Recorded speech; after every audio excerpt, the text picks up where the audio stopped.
د الله تعالی چې غني خان کومه تشریح کړې او څرنګه مني زه به داسې ووایم زه خو نه وایم چې نشته زه خو وایم چې شته دی خو دنیا یې دا عجبه او قانون یې عجیبه دی دروازې کله دار وي کله درد کله صلیب چاله تخت چنګیز ورکړي او خوبونه د غریب کله سپینه خوله کې ورکړي د شاهین شنه وزرونه کله ګډ کې په ډیران کې د نرګس مهین خوبونه یو ته سرو شونډو کې پټ شي یو ته پټ شي په صحرا چاله خود چاله بې خوده چاته مرګ شي چاته سا زه خو نه وایم چې نشته زه خو چغه ویم چې شته دی خو دنیا یې دا عجبه او قانون یې عجیبه اوس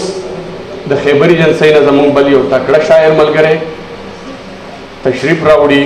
قندهار افریدی سے چې د فطرت شخصیت ته پلټونکو د اجزاو د دې شخص کله شوی په ترکیب د ځینو توکیو چې اول یې منتخب د شاعر خوی کړو مستعار یې له خوشحاله شخصیته د خیام د جام مستی یې کړه ورګړه هم یې ورکړه د شیرشاه د غیرت څړیکه په سخا کې یې په مثل د خاتم کړو د زړه درد د رحمان په میراث ورکړو چې د دې ټولو اوصافو ترکیب وشو نو کامل د سړیتوب دغه پیکر شو چو فطرت ورته پذیر دي حیرانۍ کې چې د څنګه عجیبه ښاغلی جوړ شو پیرزوینه د قدرت په پښتنو شوه چې د دومره لوی غني ورله ورکړو مهرباني